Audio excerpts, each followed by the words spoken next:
Hello there.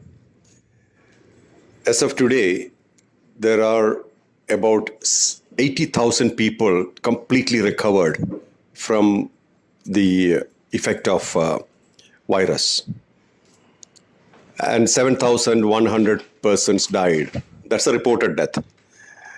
And about 80,000 people recovered. So what we should focus is that 80,000 people recovered. That means recovery rates are very good. How many people affected as per the records?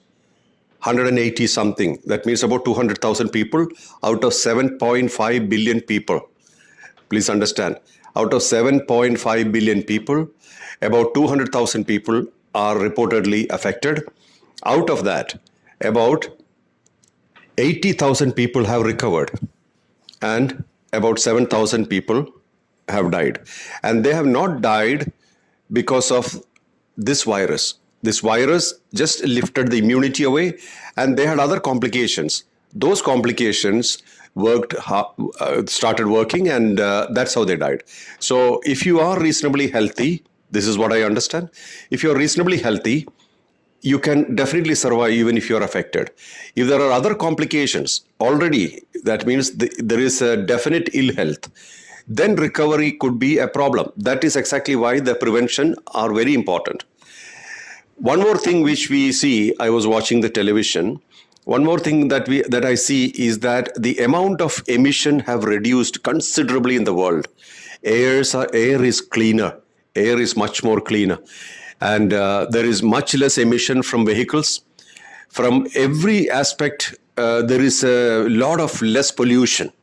So pollution level in the world, especially in places like China, have reduced a lot.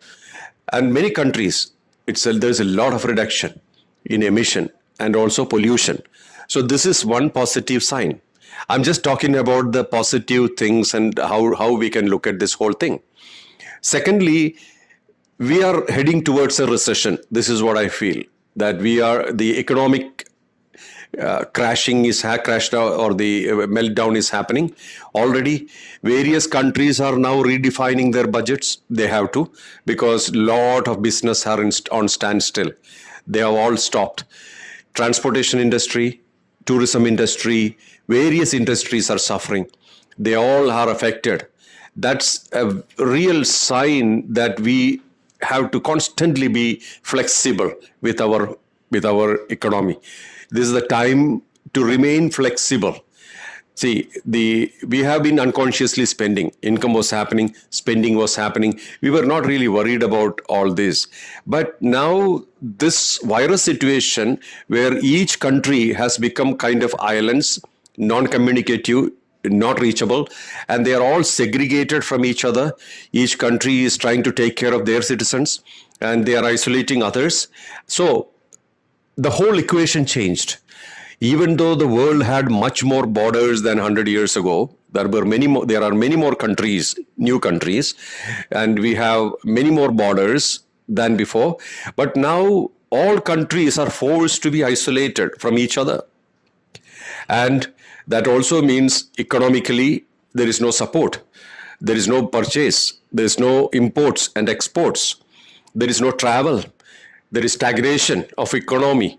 So country political leaders, they all have to redefine their economy, and they have to use this money to lift their countries once this epidemic situation is over, to lift their countries back to the state which it was before.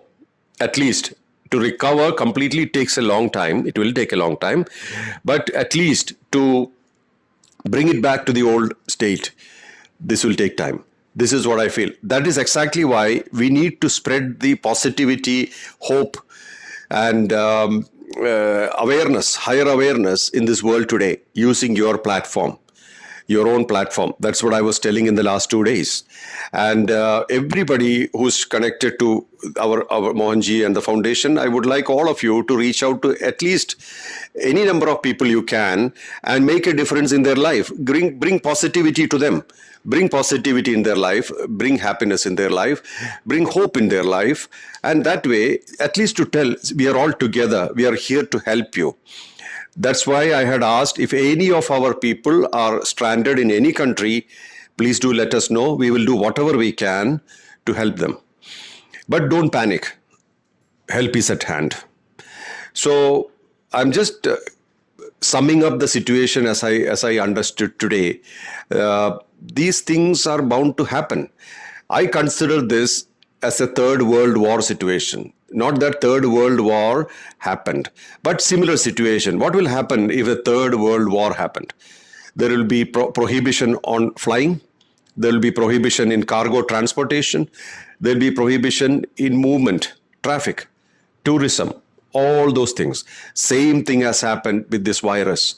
And it is definitely a good time to think, because we have a lot of time at home, just to switch off the television, switch off mobile phones, switch off everything, and start connecting to oneself and redefine oneself. This is very important at this time. This is the right time for doing that, because there is a forced isolation, forced seclusion. This is the time to redefine ourselves.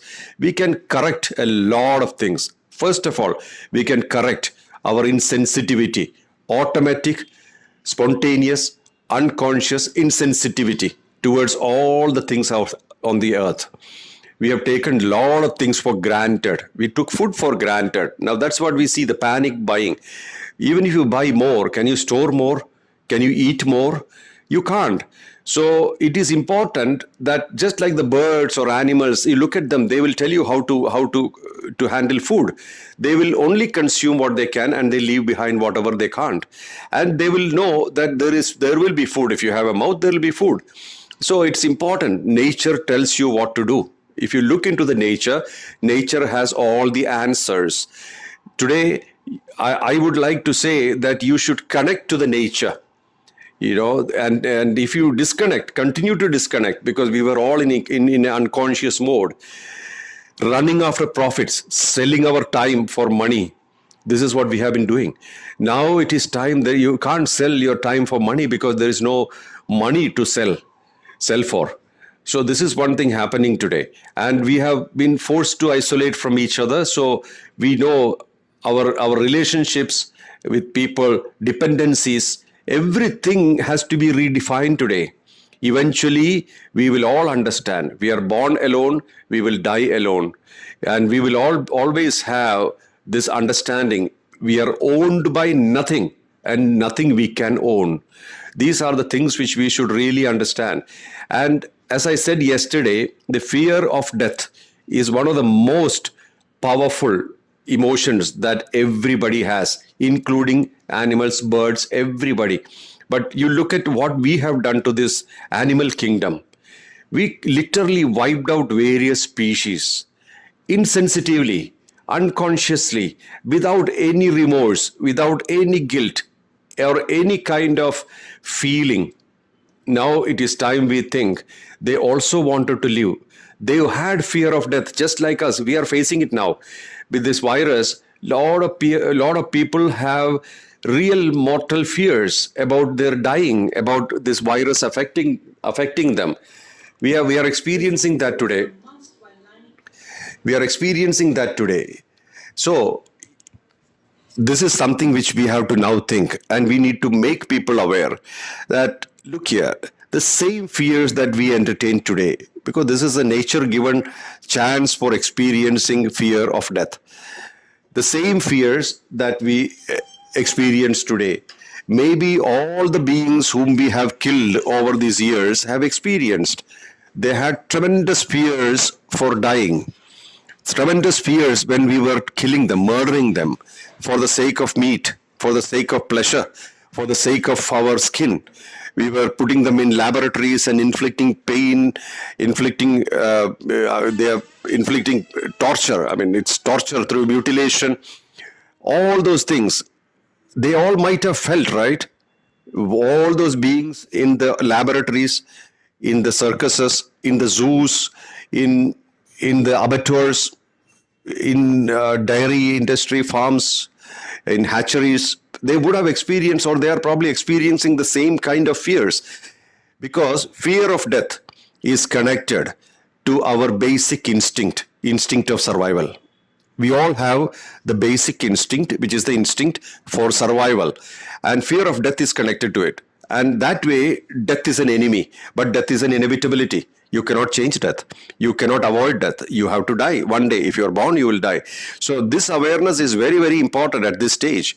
We own nothing on earth. We can own nothing.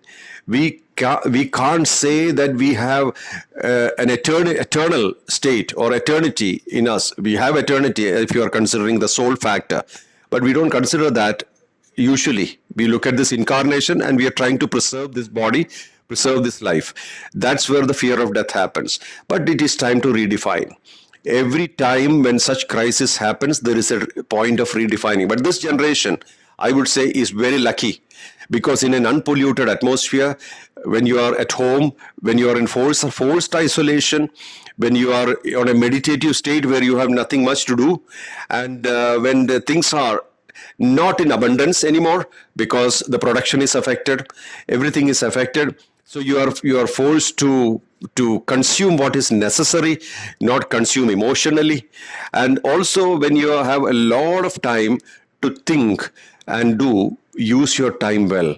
First, use that time to connect to yourself and have certain understandings that you're walking this earth. Earth doesn't belong to you. You belong to the earth, and the earth will consume you sooner or later. So, in this context, you position yourself well with kindness, with compassion, with gratitude, immense gratitude, with awareness, and with selflessness. And consume what you want to consume, share what you have in abundance, and make sure that all the people around you are better, feeling better, have more hope and more balance and stability because of you. I wish you great happiness and great health. I'm always with you. I love you.